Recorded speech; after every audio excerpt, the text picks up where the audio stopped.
Terima kasih pemirsa, Anda kembali menyaksikan Kominfo Newsroom. Pemerintah memproyeksikan pertumbuhan ekspor pada tahun 2023 akan tetap tumbuh positif meski lebih melambat daripada tahun 2022. Menko Perekonomian Airlangga Hartarto menuturkan, komoditas utama seperti besi baja, bahan bakar fosil, dan minyak kelapa sawit memiliki kontribusi besar dalam peningkatan tersebut.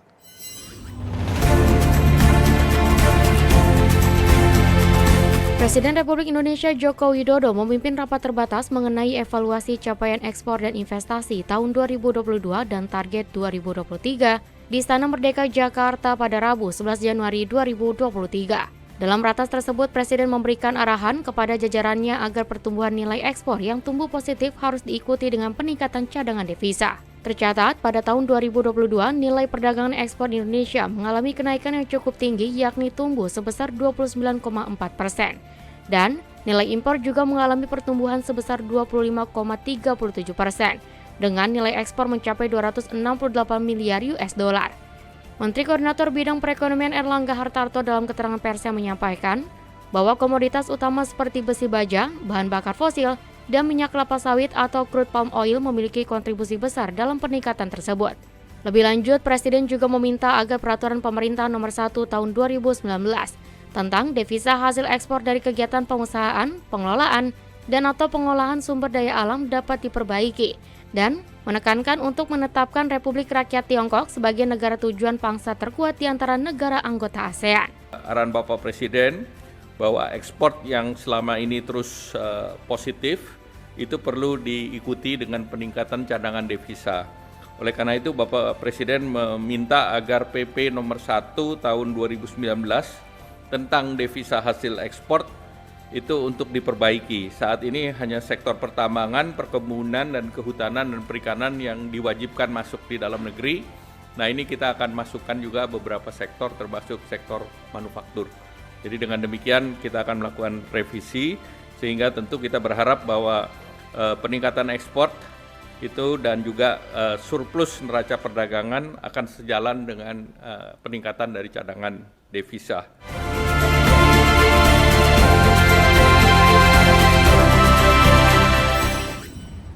Pemirsa, pemerintah menyiapkan aturan mengenai insentif bagi investor di Ibu Kota Nusantara. Aturan ini berupa peraturan pemerintah yang rencananya akan terbit dalam waktu dekat.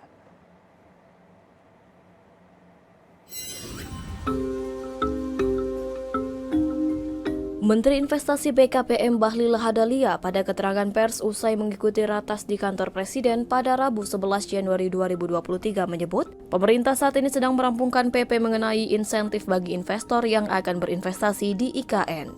Bahlil meyakini apabila nantinya PP ini terbit, maka akan semakin meningkatkan daya tarik berbagai negara untuk berinvestasi di IKN. Lebih lanjut, Bahlil mengungkapkan bahwa potensi investasi di IKN semakin hari semakin menarik di mata negara lain. Hal tersebut dikarenakan IKN memang memiliki peluang yang sangat besar dalam bidang investasi. Namun perlu ada beberapa regulasi yang harus disempurnakan untuk meningkatkan dan menyempurnakan sektor investasi di IKN. Salah satunya dengan merampungkan PP investasi bagi investor tersebut. Selain itu, usaha yang juga dilakukan pemerintah pada tahun ini ialah Indonesia akan mengikuti kegiatan World Economic Forum yang diadakan di Swiss. Tentunya ini menjadi peluang untuk mempromosikan IKN di kancah internasional. Sebelumnya Presiden Joko Widodo juga mempersilahkan bagi para investor untuk memilih menanamkan modalnya di IKN di sektor manapun. Semakin hari negara-negara dari tetangga maupun negara-negara lain semakin bagus barang ini. Jadi IKN ini seperti cewek cantik dari kampung yang belum dipoles pakai bedak. Jadi semakin hari orang tahu barang ini barang bagus, pasti orang akan datang. Insya Allah saya yakinkan bahwa investasi DKN akan berjalan, apalagi PP-nya udah selesai Pak Menko ya. PP tentang insentif dan kemudahan berusaha yang lebih baik dibandingkan dengan aturan umum untuk insentif di wilayah lain di Indonesia. Jadi ada perlakuan khusus bagi investasi yang masuk di IKN.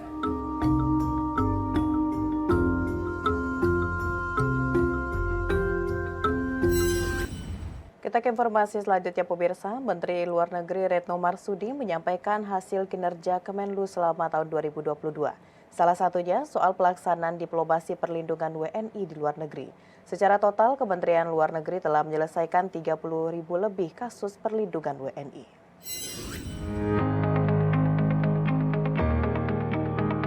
Menteri Luar Negeri Republik Indonesia Retno Marsudi menyampaikan hasil kinerja Kemenlu selama 2022. Salah satunya soal pelaksanaan diplomasi perlindungan WNI di luar negeri. Dalam pernyataan pers tahunan Menlu tahun 2023, Retno mengungkapkan sepanjang tahun 2022, Kemenlu telah menyelesaikan 30.894 kasus perlindungan WNI, termasuk pemulangan 422 WNI korban sindikat penipuan online scam dari Kamboja. Selain itu, Kemenlu juga telah melakukan diplomasi untuk pembebasan 22 WNI dari ancaman hukuman mati, serta 133 WNI yang diselamatkan dari Ukraina saat Rusia melakukan invasi ke negara tersebut, dan mampu memfasilitasi pengembalian hak-hak finansial di luar negeri lebih dari 120,7 miliar rupiah. Adapun terkait pencegahan ancaman hukuman mati terhadap WNI, Kemenlu terus memperkuat kesepakatan bilateral dengan Arab Saudi dan Malaysia, di mana kedua negara tersebut memiliki tingkat konsentrasi tertinggi terhadap pekerja migran. Sepanjang 2022 telah diselesaikan lebih 30.000 kasus pelindungan WNI, termasuk pemulangan 422 WNI korban sindikat online scams dari Kamboja, pembebasan 22 WNI dari ancaman hukuman mati, evakuasi 133 WNI dari Ukraina, dan fasilitasi pengembalian hak-hak finansial WNI di luar negeri lebih dari 120 miliar rupiah. Upaya pencegahan juga terus diperkuat melalui kesepakatan bilateral dengan Malaysia dan Saudi Arabia, dua negara dengan tingkat konsentrasi PMI. Penyelenggaraan Presidensi Group of 20 atau G20 dinilai sangat baik di tengah berbagai tantangan global yang dihadapi. Dengan prestasi tersebut, Menteri Luar Negeri Retno Marsudi kembali mencalonkan diri sebagai anggota Dewan Keamanan Tidak Tetap PBB.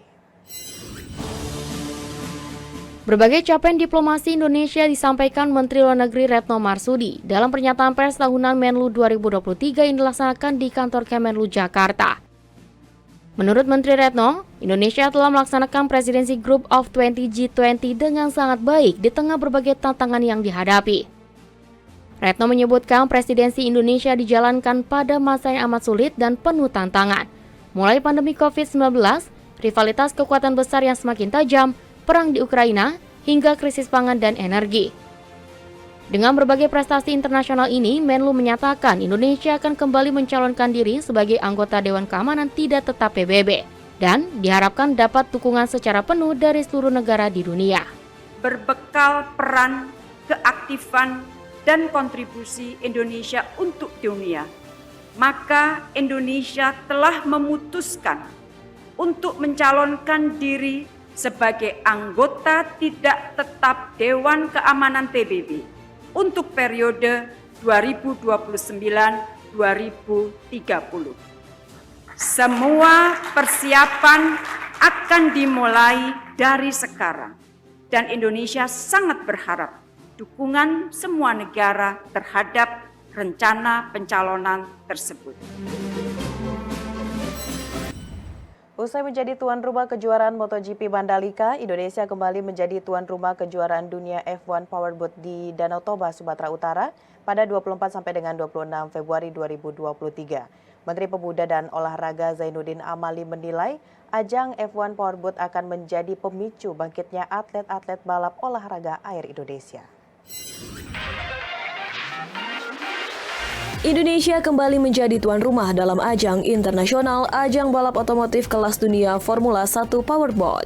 Indonesia mendapat kehormatan menjadi seri pembuka pada 24 hingga 26 Februari 2023 untuk musim balap F1 Powerboat 2023. Ajang bergengsi tersebut akan diadakan di kawasan Pelabuhan Mulia Raja Napitupulu, Kecamatan Balige, Kabupaten Toba, Sumatera Utara. Indonesia menjadi negara Asia Tenggara kedua setelah Singapura yang menggelar ajang tersebut. Nantinya ketika berlomba, 18 peserta dari seluruh dunia harus melalui lintasan di atas air sepanjang 2.400 meter selama 45 menit untuk menentukan pemenangnya. Seperti lintasan balap di darat, jalur balap F1 Powerboat juga akan meliuk-liuk dan setiap tikungan akan ditandai oleh beberapa buoy atau sarana bantu navigasi pelayaran. Menteri Pemuda dan Olahraga Zainuddin Amali selaku Ketua Panitia Penyelenggara dalam keterangan tertulisnya berharap, usai Indonesia menjadi tuan rumah ajang F1 Powerboat akan menjadi pemicu bangkitnya atlet-atlet balap olahraga air di Indonesia.